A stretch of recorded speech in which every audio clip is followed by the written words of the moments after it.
Coucou, j'espère que tu vas bien et aujourd'hui je vais faire de la méditation active. Alors c'est un type de méditation que je connaissais pas du tout, que je suis en train de découvrir, que j'adore et je vais l'expérimenter plus longuement pour pouvoir partager les détails avec toi. Mais globalement ça consiste à avoir des sujets de réflexion, des sujets profonds, la réflexion sur soi, mais tout en étant en mouvement, tout en étant actif. Donc je vais faire ça. Et je vais en profiter à la fin de ma marche pour te faire une vidéo sur le fait de dire non aux enfants.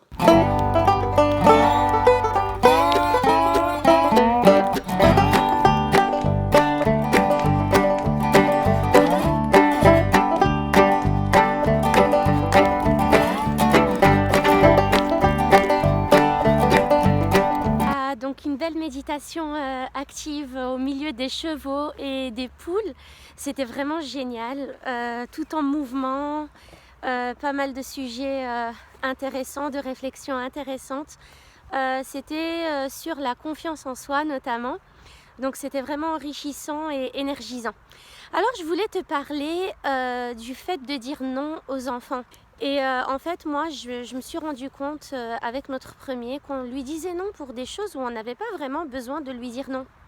Alors c'est vrai que des fois il n'y a pas le choix, il faut le faire parce qu'il s'agit de la sécurité de l'enfant ou alors par manque de temps ou on a besoin d'arrêter l'enfant dans ce qu'il est en train de faire.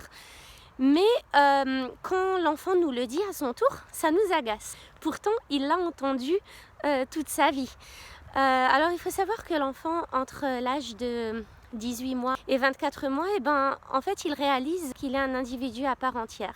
Et il n'est plus une seule personne avec sa maman. Donc, il réalise qu'il a lui aussi le droit de dire non et qu'il a le droit de faire des choix et de prendre des décisions et surtout de refuser ce que tu lui demandes parce que ça ne lui convient pas au moment où tu lui demandes. Alors, il y a plusieurs choses dans ce sujet-là. Si tu dis non parce que tu as peur pour la sécurité de l'enfant et puis que des fois tu as même besoin d'utiliser de la force, alors l'intention qui est derrière, elle est plutôt positive. Tu as besoin de protéger ton enfant et tu sais toi-même qu'au fond de toi, qu'une fois le retour au calme, tu vas discuter avec ton enfant pour lui expliquer pourquoi tu lui as dit non et pourquoi tu as fait usage de la force. Ça, c'est une force protectrice et il n'y a pas de souci de ce côté-là parce qu'il faut bien y avoir recours parce qu'on n'a pas de temps pour expliquer les choses à ce moment-là. Alors, un exemple de situation, c'est que, par exemple, tu es dans le jardin de ta maison qui est ouvert sur la route et puis que ton enfant n'arrive pas à rester dans le jardin, qu'il va constamment sur le trottoir en face et tu as peur qu'il se fasse écraser par une voiture. Donc tu vas lui répéter de revenir, de ne pas aller là-bas. Tu vas lui dire que s'il continue à aller sur la route, tu vas devoir le faire rentrer et puis fermer la porte. Et il écoute toujours pas et donc il y va. Et donc c'est ce que tu finis par faire, c'est que tu vas, après lui avoir dit non plusieurs fois, tu vas finir par utiliser la force en le prenant et en appliquant ce que tu lui as dit, donc en le rentrant à la maison. Et donc ça, c'est une force qui est plutôt protectrice parce que tu l'as pas fait pour contrôler ton enfant, pour avoir une certaine autorité sur lui. Tu l'as fait pour le protéger, c'est pour sa sécurité. Et la sécurité, c'est ce qu'il y a de plus important quand on est parent. Donc ça, c'est une chose. Maintenant, il y a le non qu'on dit pour avoir l'autorité sur l'enfant. On ne veut juste pas qu'il fasse cette chose-là, à ce moment-là, mais on n'a pas forcément d'explication du pourquoi. Donc moi, ce que je t'invite à faire, c'est qu'à chaque fois que tu as envie de dire non à ton enfant, réfléchis au fait... réfléchis à savoir si tu le dis pour ton besoin à toi ou pour protéger ton enfant. Déjà, s'il n'y a pas une question de danger ou de sécurité, essaye de voir est-ce que ton non est légitime. Parce que le problème chez les parents, chez nous, quand on dit non aux enfants, des fois on le dit de façon machinale. Le plus souvent d'ailleurs, on le dit de façon machinale. On a été éduqué dedans et du coup on le fait aussi, mais on ne sait pas toujours pourquoi. Et à force de dire non, non, non pour tout et n'importe quoi, et du coup l'enfant, il ne va pas donner de l'importance à ce non. Finalement, il ne va même pas attendre d'explication, il ne va même pas t'écouter, il va continuer à faire ce qu'il a à faire parce que tu le dis tellement souvent que ça n'a pas d'importance, donc que tu ne marques pas le coup avec le non. Donc il y a d'autres façons de dire non qui vont sûrement apaiser en fait l'atmosphère et la relation entre toi et ton enfant et qui ne vont pas créer de situations de conflit ou de crise.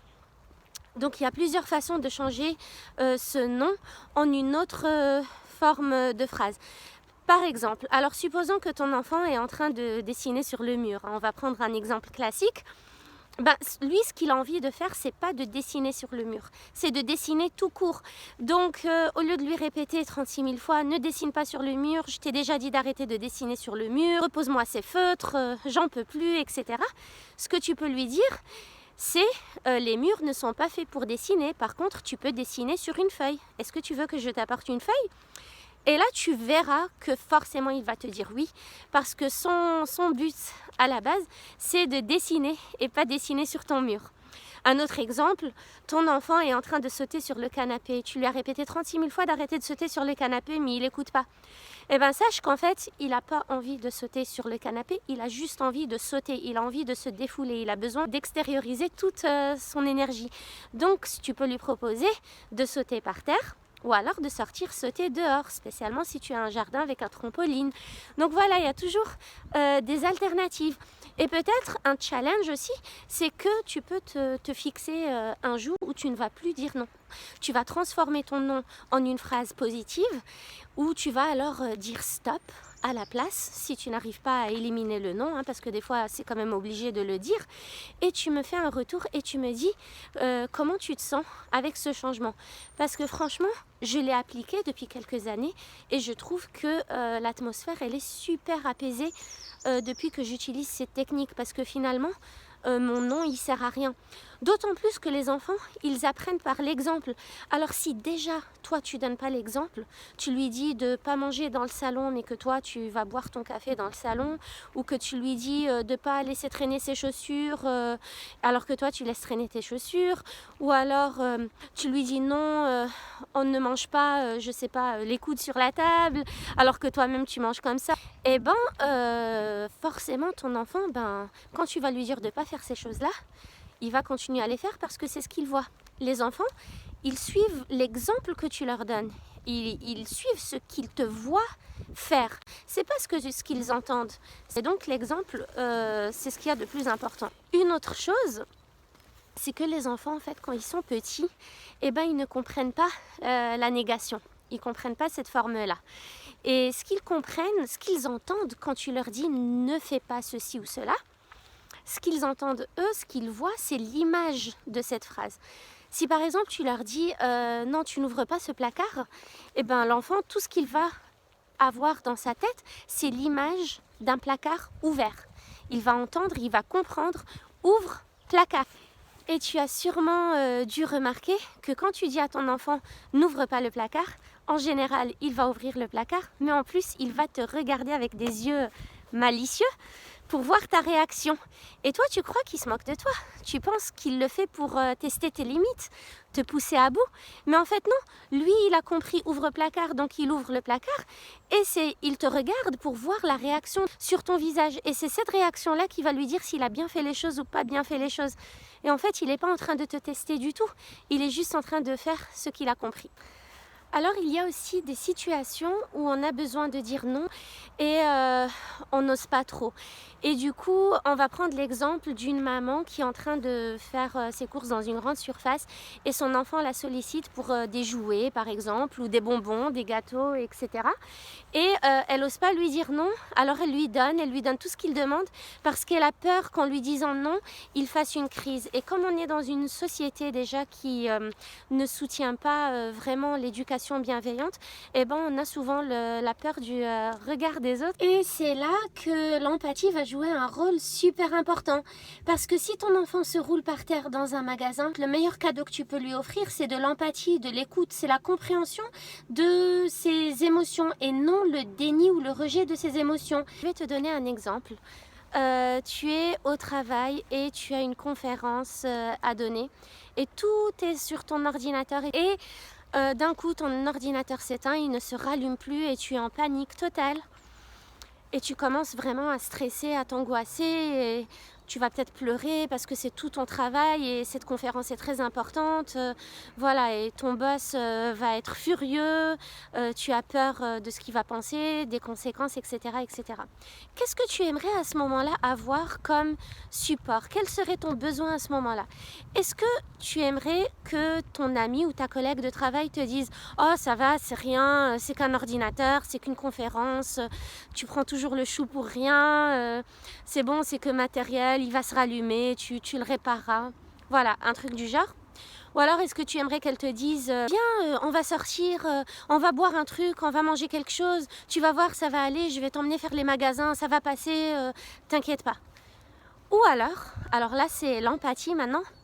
Elle va te dire « Tu as perdu toutes tes données, tu penses « Ah ouais, je comprends, là, c'est quand même embêtant, tu as la conférence dans 10 minutes, comment je peux t'aider? Est-ce que tu penses qu'on peut en parler et voir un peu s'il y a des solutions, si on peut reporter tout ça en attendant que tes émotions s'apaisent? C'est quand même frustrant, je comprends bien. » Voilà, et puis peut-être enchaîner un dialogue dans l'empathie pour vraiment être là dans le moment présent avec cette personne, comprendre les émotions qu'elle ressent et puis surtout les accepter, ne pas les juger, ne pas lui dire qu'elle s'en fait pour rien parce que si elle s'en fait, elle s'en fait.